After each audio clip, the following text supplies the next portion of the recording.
Shalom teman-teman, kita ketemu lagi di dalam Intimate Project yang ke-70, Whole. Teman-teman, saat pandemi banyak orang memakai istilah healing untuk menggambarkan sesuatu yang mereka butuhkan dalam hidup. Mungkin kita sering mendengar kata teman-teman kita atau kata kita sendiri, butuh healing nih. Nah, healing ini bisa dilakukan biasanya dengan pergi, misalnya ke Bali, atau staycation, atau melakukan hal-hal yang kita suka, baik sendiri maupun juga bersama dengan keluarga. Nah, banyak orang akan bilang bahwa ini adalah sesuatu yang kita butuhkan sesekali di dalam hidup. Mungkin di tengah kesibukan kita, mungkin di tengah hal-hal yang membuat kita penat, stres, entah kerjaan atau sekolah. Nah, kita butuh hal-hal seperti ini di dalam kehidupan kita. Dan kita nggak akan menyangkal itu. Kita semua butuh healing. Ya bayangin lah, kita udah capek-capek sekolah misalnya, capek-capek kerjain PAT, capek kerjain ujian dan lain sebagainya. Ya wajar kalau kita mungkin sesekali kita kabur ke luar kota bersama dengan keluarga, atau kita sekolah dari sana. Ya, atau kalau kita udah bosan ke rumah terus, mungkin kita pergi keluar sesekali olahraga atau jalan bareng dengan teman. Nah, tapi teman-teman, apa sih sebenarnya yang sedang di-heal? Apa sebenarnya sih yang sedang dipulihkan atau disembuhkan? Kalau heal kan memang menyembuhkan gitu ya. Nah, menyembuhkan dari apa? Menyembuhkan apa sebetulnya? Teman-teman, emang ada yang butuh di-healing atau dipulihkan dari hidup kita? Kalau iya, apa itu? Dan apakah betul dengan kita melakukan healing, kita bisa benar-benar sembuh, pulih, penuh? Teman-teman, dari sini kita ada kesadaran sebetulnya bahwa diri kita penuh dengan ketidaksempurnaan. Selalu aja ada yang salah di hidup kita. Entah masalah di sekitar kita yang mungkin nggak habis-habis, sampai kepada diri kita sendiri yang rasanya penuh dengan kelemahan dan juga keterbatasan di dalam hidup. Nah, hidup kita itu isinya seperti mungkin kayak jalanan di Indonesia yang isinya lubang-lubang terus gitu ya. Nah, akhirnya hidup kita itu whole, bukan whole penuh, tapi malah whole penuh dengan lubang-lubang di dalam hidup. Nah, teman-teman, lubang-lubang yang ada di dalam hidup penuh dengan kelemahan, keterbatasan, dan banyak hal yang kita inginkan, itu selalu kita isi dengan banyak hal. Nah, tiap orang itu punya lubangnya masing-masing. Ada mungkin di antara kita yang mungkin butuh perhatian dan kasih sayang karena itu kita nggak dapat di rumah. Lalu kita cari itu dengan kita punya teman dekat, atau punya best friend gitu ya, bestie, ataupun dengan orang yang kita suka. Kita selalu ingin merasakan kasih sayang. Atau ada yang merasa nggak males lah, saya orangnya nggak terlalu demen berelasi di dunia nyata. Maka di dunia maya saya lebih bawel, saya lebih suka mengisi hidup saya di dalamnya. Saya lebih suka main game, ketemu dengan banyak orang. Atau yang udah males rasanya mengalami hidup yang rasanya stres terus gitu ya, yang rasanya capek terus. Ya kita main game aja untuk mengisi atau mengurangi kepenatan kita atau stres kita. Kita selalu punya cara masing-masing, lubang masing-masing, dan cara healingnya sendiri-sendiri. Setiap kita punya masing-masing. Nah, teman-teman, itu nggak salah, betul. Kalau kita menyangka, tapi kalau kita menyangka itu bisa membuat hidup kita utuh, whole, maka kita salah. Whole dengan whole. Kita punya lubang. Tapi seringkali kita isi dengan sesuatu yang bahkan tidak bisa membuat kita whole, utuh. Main bisa membantu kita ketika kita stres dan capek dan mengisi waktu luang kita. Tapi main tidak bisa menyelesaikan masalah hidup kita. Tidak membuat hidup kita mungkin jadi pribadi yang lebih baik. Liburan mungkin bisa membantu kita berpikir sejenak, tarik mundur sejenak. Tapi mungkin nggak bisa mencegah hidupmu dari masalah yang akan datang. Teman-teman, kita coba tambal lubang itu sementara, padahal itu nggak bisa terisi. Itu ibarat kita sedang isi botol yang bolong bawahnya. Kita isi terus, mungkin dapat kesegarannya, dapat healingnya. Tapi kita mendapati akhirnya kosong, selalu akan kosong dan tidak terpenuhi. Teman-teman, kita manusia itu cenderung suka healing, tapi kita lupa menjadi utuh, whole. Kita tahu kita butuh healing, tapi kita lupa untuk menjadi utuh. Teman-teman, di dalam Alkitab menjadi utuh itu bukan hidup yang bebas dari masalah, bukan hidup yang lancar jaya, atau bebas dari stres atau sedih. Tapi hidup yang utuh atau hidup yang sempurna adalah hidup yang puas di dalam Tuhan, walaupun keadaan tidak sedang baik-baik saja.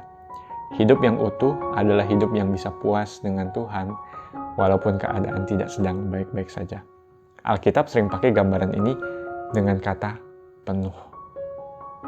Whole, utuh, penuh, atau bahkan dikatakan sempurna.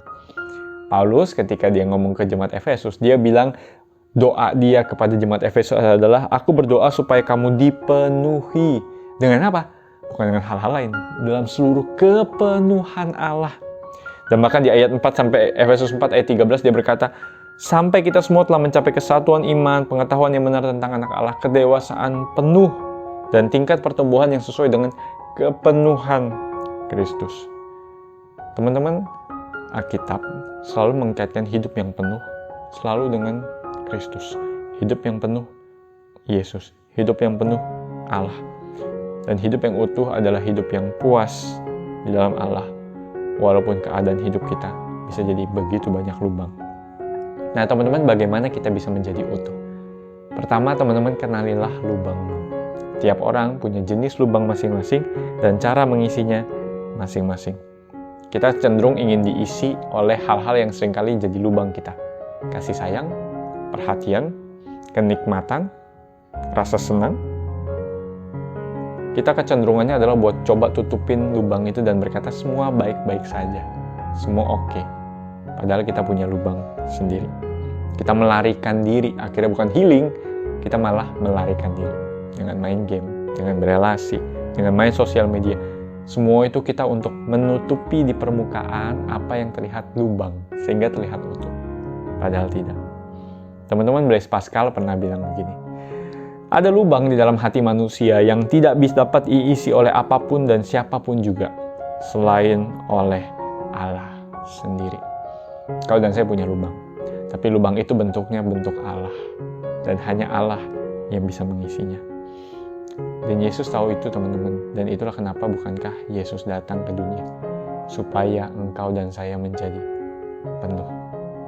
Yesus berkata kepada murid-muridnya dan juga janji kepada kita, semuanya itu, yaitu janji untuk mengasihi kasihnya, semuanya itu kukatakan kepadamu dalam Injil Yohanes 15 ayat 11, supaya sukacitaku ada di dalam kamu dan sukacitamu menjadi penuh.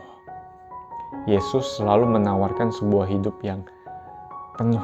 Bukan hidup yang sempurna, tidak ada cacat. Tapi hidup yang penuh. Penuh dengan apa? Yesus bilang, tinggallah di dalam aku dan aku di dalam kamu. Penuh adalah ketika kita biarkan Tuhan memenuhi kita. Menjadi penuh, itu bukan punya hidup yang sempurna. Tetapi punya hidup yang dipenuhi oleh Yesus. Menjadi utuh dan penuh, itu bukan punya hidup yang sempurna, tetapi punya hidup yang walaupun tidak sempurna, itu dipenuhi sama Yesus. Teman-teman, ini lain dari kamu hanya datang ke gereja, lain dari kamu hanya berdoa kepada Tuhan, lain dari kamu hanya sekedar percaya sama Tuhan. Tapi undangan Yesus ini adalah undangan yang sangat-sangat radikal. Kamu mau gak terima undangan untuk hidup sama aku sepenuh-penuhnya? Banyak dari kita jadi orang Kristen, tapi kita bahkan belum pernah merasakan apa artinya hidup penuh di dalam Yesus. Kapan terakhir kamu biarkan Dia memenuhi hati dan hidupmu seutuhnya? Kapan kamu biarkan itu terjadi? Paulus, teman-teman, tahu. Dan Paulus mengalami. Dia tahu dia tidak sempurna, dia tahu dia banyak dosa. Dan dia tahu ketika itu dia lagi ada masalah, lagi ada duri dalam daging, ada sakit yang membuatnya kayaknya susah sekali bergumul untuk melakukan kegiatan sehari-hari dan bahkan pelayanan. Tapi dia bisa berkata, ketika dia meminta kepada Tuhan untuk disembuhkan, Tuhan bilang ke dia, cukuplah kasih karuniaku bagimu, sebab justru dalam kelemahanlah kuasaku menjadi sempurna. Sebab itu terlebih suka aku bermegah atas kelemahanku, supaya kuasa Kristus turun menaungi aku. Kamu mau hidup yang penuh? Kamu mau hidup yang utuh? Maka datanglah kepada Tuhan yang sudah menjadi lemah, penuh dengan lubang, bahkan sampai dipaku di kayu salib untuk menunjukkan apa? Kamu punya hidup yang utuh di dalam Dia. Kamu punya hidup yang penuh di dalam Dia.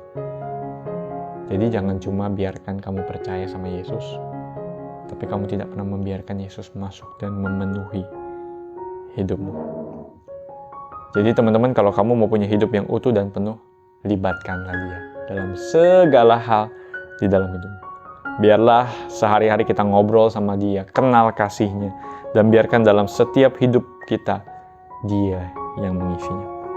Sehingga jadikanlah dia healing terbesar kita. Kalau kamu mau healing, ya lakukanlah semua hal yang kamu butuhkan untuk healing. Tapi jangan lupa untuk hidup yang utuh. Jadilah utuh di dalam dia. Datanglah pada Tuhan dan nikmatilah hidup yang utuh, penuh, dan puas.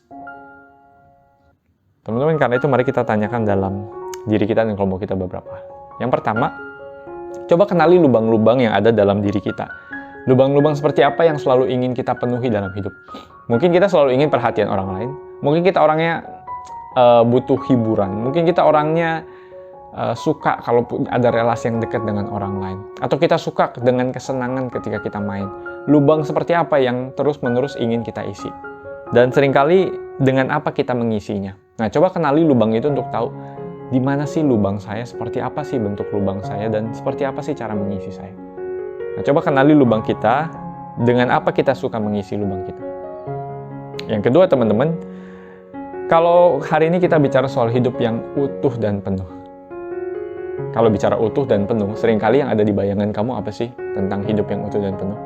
Apakah mungkin itu hidup yang kayaknya sukses? Atau mungkin itu hidup yang kayaknya enak, menyenangkan? Nah, seringkali gambaran kamu yang dulu tentang hidup yang utuh dan penuh itu apa sih? Kalau disuruh bayangkan hidup yang utuh dan penuh, nah itu hidup yang seperti apa, Bu? Lalu yang ketiga, teman-teman, kalau kita baca lagi undangan Yesus, Yohanes 15 ayat 11, teman-teman bisa baca di perikop itu juga. Yohanes 15 ayat 11, coba baca. Dan menurutmu, apa arti hidup utuh, hidup yang penuh, sukacita yang penuh, yang dikatakan Yesus? Coba baca pelan-pelan, dan ketika Yesus bilang, supaya sukacitaku menjadi penuh di dalam kamu, supaya sukacitamu menjadi penuh. Kira-kira apa sih yang sedang Yesus ingin kita bayangkan? Kesegaran seperti apa? Hidup yang seperti apa? Coba imajinasikan dan rasakan. Dan yang terakhir, teman-teman, coba pikirkan bagaimana kamu mengundang Yesus untuk memenuhi hidupmu dan menjadikannya utuh. Ingat, ini bukan cuma sekedar percaya dan menjadi orang Kristen, tetapi ini soal biarkan dia mengambil alih hidupmu dan memenuhinya. Bukan kita lagi yang coba isi, tapi dia yang mengisi. Nah, gimana caranya dalam hidup kita supaya kita banyak biarin dia isi hidup kita? Biarlah kita boleh mengalami seperti yang Paulus bilang, kepenuhan kasih Kristus. Hidup yang penuh di dalam Kristus. Bukankah itu hidup yang berarti? Kiranya Tuhan menolong kita. God bless you all. Bye-bye.